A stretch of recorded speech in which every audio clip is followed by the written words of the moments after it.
Hi, I'm Lori Kelly with Kelly Insurance Services.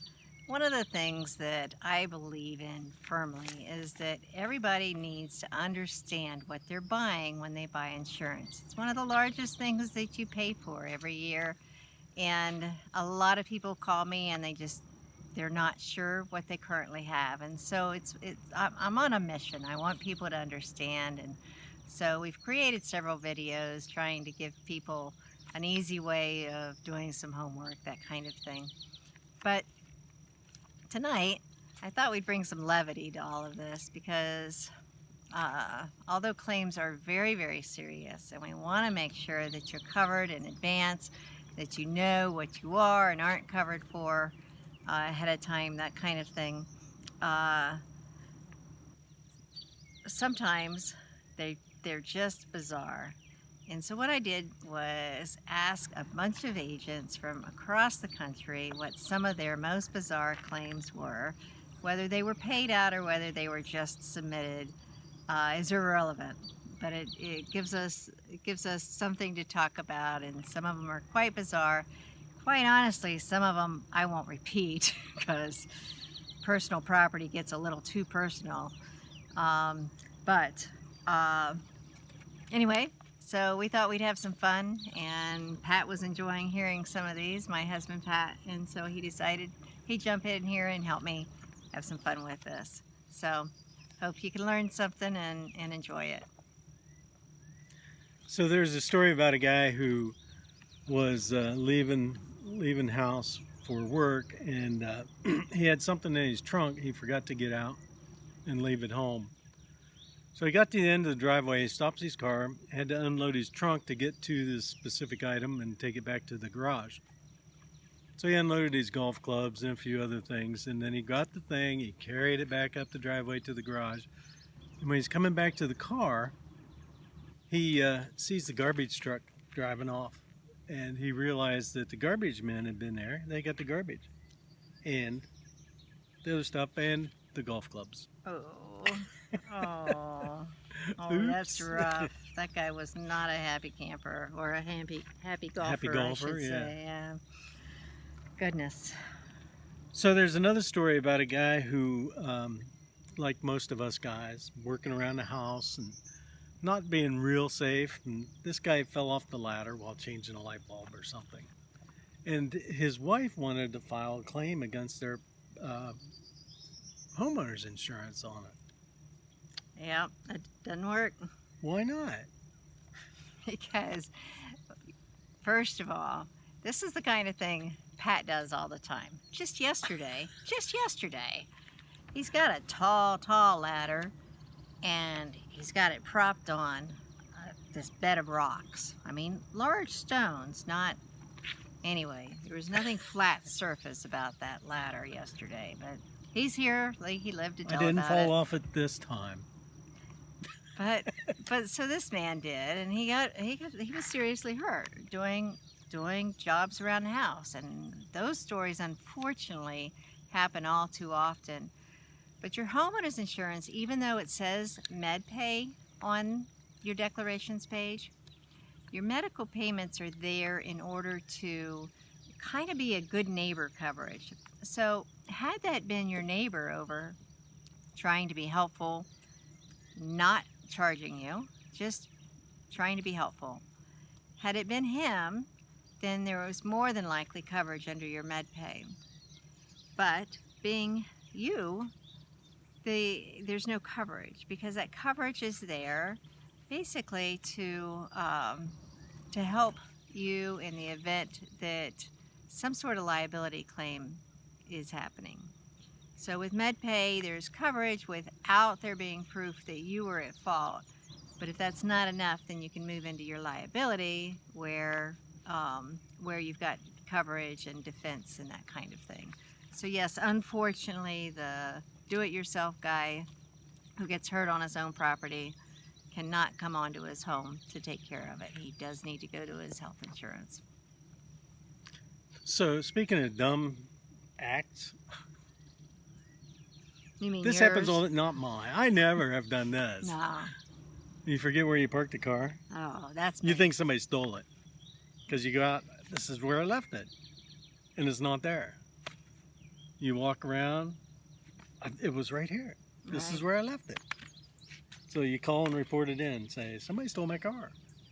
And I have to admit, I have lost my car on more than one occasion, and the thought of somebody stealing it has crossed my mind, but I've never gotten to the point where I actually submitted the claim. Now, what I do is go through the parking lot, beeping my little fob. It's called fob. Yeah. What's this called? That's what I do, is go through the parking lot, hoping my car will speak to me if I get close enough to it.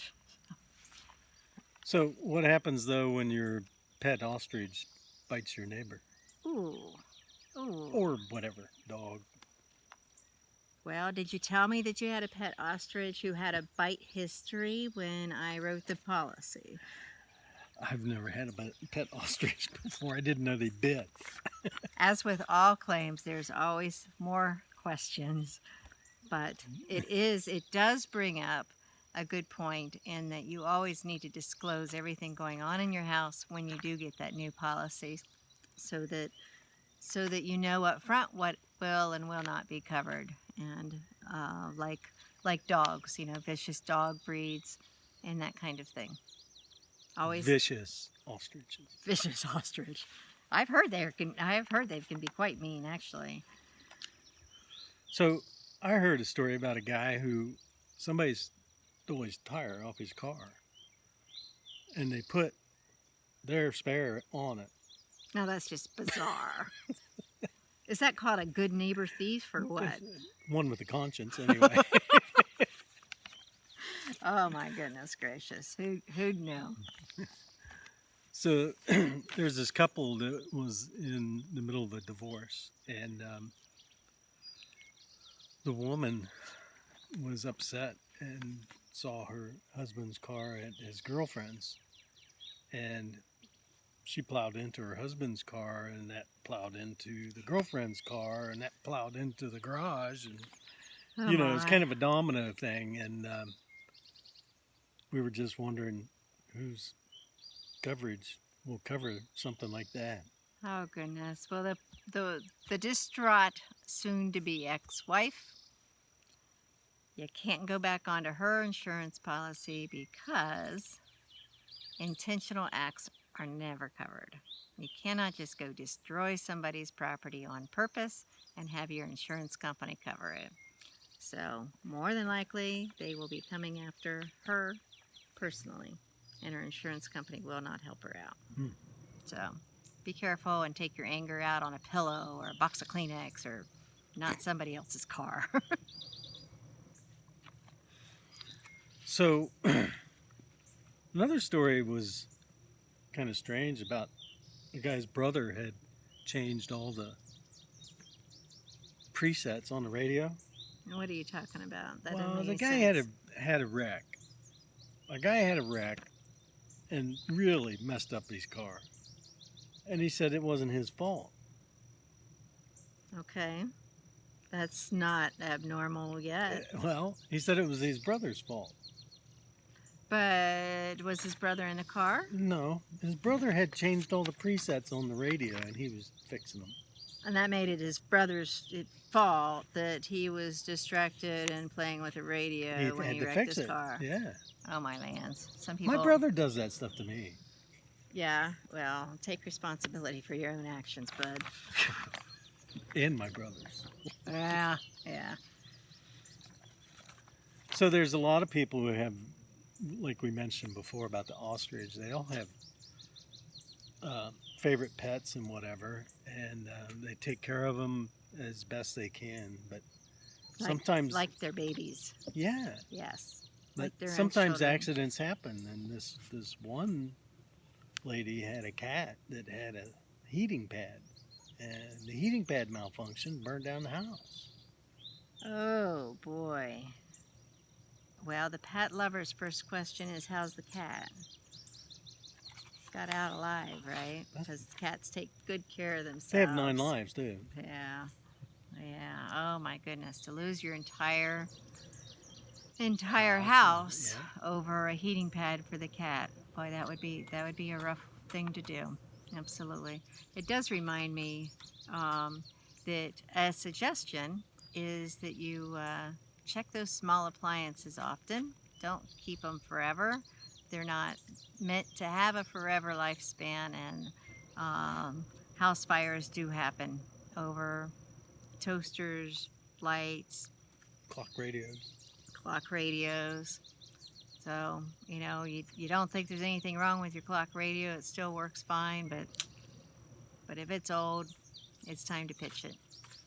So, anyway, I hope you guys have had fun with our little walk down bizarre claim lane. And but know that seriously, we do want you to understand your insurance. We do care. We do want you to have the best claim experience possible. God forbid you do have a claim. I always say insurance is the only thing that you pay for and hope to goodness you never ever use. But when you do use it, we want you to know what's going on. So if you found this interesting, enlightening, helpful, feel free to share it, and feel free to give us a call. Again, my name is Laurie Kelly at Kelly Insurance Services in South Zanesville. My phone number is 740-454-1258. Thank you so much for joining us tonight. Thanks, folks.